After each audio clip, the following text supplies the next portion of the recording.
1,00,000 మంది శివభక్తులతో కలిసి మహారుద్రాక్ష పూజలో పాల్గొనండి. వెంటనే కాల్ చేసి మీ పేరును నమోదు చేసుకోండి. సుమన్ టీవీ ప్రేక్షకులకు నమస్కారం. ట్రంప్ సర్కారు మరొక పెద్ద బాంబు పేల్చింది.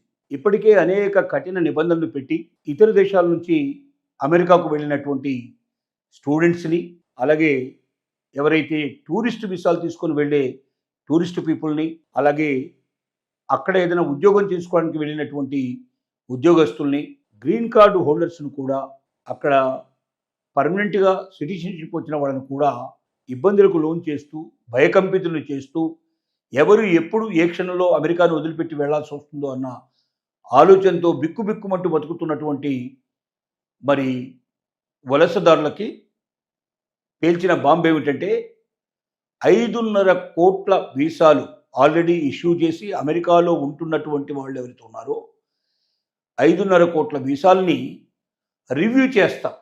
అంటే మళ్ళొకసారి మేము పరీక్ష చేస్తాం. ప్రతి ఒక్క వీసాని ఆల్రెడీ అమెరికాకు వచ్చిన వాళ్ళని, ఈ 5.5 కోట్ల మందిని ఒకసారి పరీక్ష చేస్తాం. దాంట్లో కొంతమంది టూరిస్ట్ మీద వీసాల మీద వచ్చిన వాళ్ళు ఉన్నారు, కొందరు చదువుకోవడానికి స్టూడెంట్ వీసాల మీద వచ్చిన వాళ్ళు ఉన్నారు, కొంతమంది ఉద్యోగాలు చేయడానికి వచ్చిన వాళ్ళు ఉన్నారు. అంటే B1 B2 వీసాలు కానీ, F1 F2 వీసాలు కానీ, అలాగే H1B వీసాలు కానీ, ఇలాంటి రకరకాల వీసాల మీద అక్కడికి చేరుకున్న వాళ్ళు ఉన్నారు. ఈ వీసాలన్నిటిని కూడా మరొక్కసారి మేము రివ్యూ చేసి, ప్రతి ఒక్క వీసాదారుడు అంతకుముందు ఏదైనా క్రిమినల్ యాక్టివిటీస్లో ఏదైనా పాల్గొని ఉన్నట్టయితే వెంటనే అతను అమెరికాను వదిలిపెట్టి వెళ్ళిపోవాల్సి వస్తుంది అని చెప్పి మరి వాళ్ళు చెప్పారు.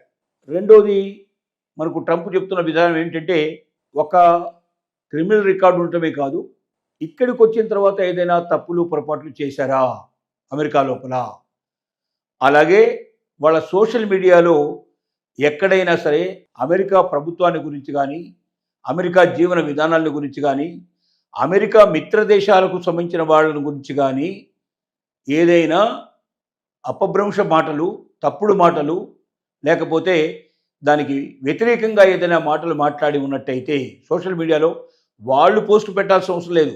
ఎవరైనా పెట్టిన పోస్ట్ని వాళ్ళు దాన్ని ఫార్వర్డ్ చేసినా సరే అలాంటి వాళ్ళ మీద కూడా యాక్షన్ తీసుకోవాలి అని చెప్పి నిర్ణయానికి వచ్చారు. ఇలాంటి అనేక రకాల సిల్లీ రీజన్స్ తోటి ట్రంప్ నిర్ణయిస్తుంది ఏమిటంటే, వీలైనంత వరకు ఇతర దేశాల నుంచి వచ్చేటువంటి వాళ్ళు ఎవరైనా ఇక్కడ ఉద్యోగాలు చేసేవాళ్ళు కానీ, లేక అమెరికా యొక్క డబ్బు తీసుకొని వాళ్ళ దేశానికి వెళ్ళాలనుకున్న వాళ్ళు కానీ, అమెరికా నుండి ఏదైనా ఇక్కడ ఉన్నటువంటి ఇంటెలెక్చువాలిటీని, మంచి సమాచారాన్ని మోసుకెళ్ళి వాళ్ళ దేశంలో లబ్ధి పొందాలనుకునే వాళ్ళు కానీ మనకు అక్కర్లేదు. ఎవరైనా ఇక్కడికి వచ్చిన వాడు అతని వల్ల లేదా ఆవిడ వల్ల అమెరికా దేశానికి ఆర్థికమైన డబ్బు రావాలి, ఆర్థికంగా లాభం రావాలి, ఆర్థికంగా అమెరికా బలపడ్డట్టుగా చేసేవాళ్ళు కావాలి. అంటే వాళ్ళు ఇతర దేశం నుంచి పెట్టుబడి తీసుకొచ్చి ఇక్కడ పెట్టేటట్టయినా ఉండాలి, లేక ఇక్కడ డబ్బుని సృష్టించి ఆ ధనాన్ని మన దేశానికి ఇచ్చి వెళ్ళేటట్టుగా ఉండాలి.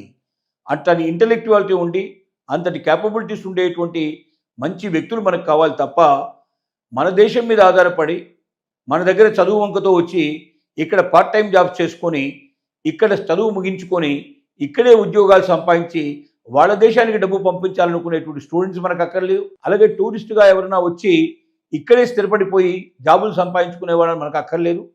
అలాగే ఇక్కడ ఉద్యోగాలు చేసే వాళ్ళలో కూడా ఇక్కడి నుంచి డబ్బుని వాళ్ళ దేశానికి పంపించాలనుకునే ఉద్యోగం చేసేటువంటి వాళ్ళు కూడా మనకు అక్కర్లేదు. ఈ దేశానికి ఏం చేస్తారు, ఈ దేశానికి ఏమి ఇస్తారు, మనకు లాభాన్ని చేకూర్చి మనకు ఆర్థిక లబ్ధిని చెందించేటువంటి వాళ్ళు మాత్రమే కావాలి తప్ప మిగిలిన వాళ్ళని మనం వదిలించుకోవాలి. అలా వదిలించుకోవడానికి ఒక మంచి మార్గం ఏమిటంటే, 5.5 కోట్ల వీసాల్ని మరొకసారి రివ్యూ చేస్తాం. దీంట్లో ఏ లోపం ఏర్పడ్డ వాళ్ళకి ఆల్రెడీ వీసా ఇష్యూ చేసి ఉన్నా, అమెరికాలో వాళ్ళు ఎంటర్ అయి ఉన్నా వాళ్ళని వెంటనే ఇంటికి పంపించేట్టు ఏర్పాటు మేము చేస్తాం, వాళ్ళు తిరిగి వెళ్లాల్సిందే అని చెప్పి హెచ్చరికలు జారీ చేస్తున్నాడు. దీనివల్ల సుమారుగా భారతీయులు 50 లక్షల మంది తిరిగి వెనక్కి రావాల్సిన పరిస్థితులు ఏర్పడతాయేమో అనేది ఒక అంచనా. అంటే ఏదో ఒక చిన్న తప్పులు, డ్రైవింగ్లో ఏదైనా పొరపాటు చేయడం కానీ, డ్రంక్ అండ్ డ్రైవ్ లాంటి దాంట్లో పట్టుబట్టడం కానీ, ఇలాంటి ఒక చిన్న తప్పులు చేసిన వాళ్ళు చాలామంది ఉన్నారు. అలాగే ఉద్యోగాలు కొన్ని టైమింగ్స్ ఉంటాయి, ఆ టైం తప్ప చేయడానికి వీలేదు. స్టూడెంట్ ఉద్యోగులు అయితే స్టూడెంట్షిప్ ఉండే వాళ్ళు ఎవరుతున్నారో వాళ్ళు యూనివర్సిటీలో మాత్రమే ఏదైనా ఉద్యోగాలు దొరికితే చేయాలి తప్ప అవుట్ సైడ్కి వచ్చేసి యూనివర్సిటీ కాకుండా ఉద్యోగం చేస్తే వాడి తప్పు అవుతుంది. అమెరికాలో అది నేరంగా పరిగణించబడుతుంది. అలాగే అవుట్ సైడ్లో ఉద్యోగం చేయడానికి అవకాశం ఉన్నవాళ్ళు కూడా కొన్ని గంటలు మాత్రమే పరిమితంగా ఉద్యోగాలు చేయాలి తప్ప అంతకన్నా ఎక్కువ గంటలు ఉద్యోగం చేసినట్టయితే దాన్ని నేరం కింద పరిగణించబడుతుంది అక్కడ. ఇలాంటి అనేక రకాల సాకులు చూపించి లేదా ఏదో ఒక పోస్ట్ పెట్టావు నువ్వు వాట్సాప్ లోపల ఎవరికో ఈ దేశం గురించి కానీ ఇక్కడ ఉన్నటువంటి ఈ దేశంలో ఉన్నటువంటి ఏదైనా నియమాల గురించి కానీ లేక ఇక్కడ సాంప్రదాయాల గురించి కానీ బాగాలేదనో చెడ్డగా ఉందనో నవ్వుతూ వచ్చేట్టుగానో అపహాస్యం చేసేటట్టుగానో ఏదైనా ఒక పోస్ట్ పెట్టినా ఎవరైనా పోస్ట్ పెడితే దాన్ని ఇంకెవరికైనా ఫార్వర్డ్ చేసినా వెంటనే మీకు వీసాలు రద్దు చేస్తానని చెప్తున్నాడు. అంటే ఏదో ఒక సాకు చూపించి ఏదో ఒక కారణం చూపించి భారతీయుల్ని ఇతర వలసదారుల్లో ఆ దేశం మీద ఆధారపడి అక్కడ సంపాదించాలని కోరుకుంటున్న వాళ్ళందరినీ వెంటనే వెనక్కి పంపించేట్టు ఏర్పాటు చేస్తున్నాడు. ఈ బాధలో కనీసం 50 లక్షల మంది దీనికి బలైపోయేటట్టుగా కనపడుతున్నారు. 50 లక్షల మంది అంటే మామూలు విషయం కాదు. ఇప్పటికే సగానికన్నా ఎక్కువగా వచ్చే ఏర్పాట్లు చేసుకున్నట్టుగా కనబడుతోంది. ఈ దెబ్బతో ఇంకా ఎక్కువ మంది వచ్చే అవకాశాలు ఉంటాయి. ట్రంప్ ఉన్నంతకాలం లేక ట్రంప్ తర్వాత కూడా దాన్ని ఆధారంగా చేసుకుని ట్రంప్ విధానాలే పాటించేటువంటి ఇంకొక ప్రెసిడెంట్స్ వచ్చినా కూడా తప్పనిసరిగా ఈ రకమైన ప్రాబ్లం ఇంకా భవిష్యత్తులో కూడా ఉండే అవకాశం ఉంది. కాబట్టి ఎవరికైతే శక్తి సామర్థ్యాలు ఉన్నాయో ఎవరైతే భారతదేశంలో అయినా సరే తమ కాళ్ళ మీద తాము నిలబడదాం కష్టపడి పనిచేసుకుందాం అనుకున్న వాళ్ళకి కావాల్సిన అవకాశాలు మన దేశంలో ఉన్నాయి. ఒకవేళ మన దేశమే కాకుండా అమెరికా కాకుండా యూరోప్ దేశాల్లో ఎదురు చూస్తున్నాయి. ఆస్ట్రేలియా లాంటి దేశం పిలుస్తోంది. ఇలాంటి చాలా దేశాల నుంచి మనకు ఆహ్వానాలు వస్తున్నాయి. కాబట్టి అమెరికాలో ఇలాంటి జీవితం గడుపుతూ అనుక్షణం ఏం జరుగుతుందో తెలియక ఎప్పుడు మనల్ని దొంగగా మార్చేసి దొంగగా గుర్తించి మనకి చేతులకు సంఖ్యలు వేసి మరి ఫ్లైట్లో భారతదేశానికి పంపించేటువంటి ప్రయత్నం జరగకముందే మనకుగానే అక్కడి నుంచి వచ్చేసి మరొక దేశానికి వెళ్ళడం కానీ భారతదేశంలో స్థిరపడటం కానీ చేస్తే బాగుంటుంది. మన మర్యాద దక్కించుకున్నట్టుగా ఉంటుంది. మనం ప్రశాంత జీవితం గడిపేందుకు అవకాశం ఉంటుందని మనం భావించాల్సి వస్తుంది.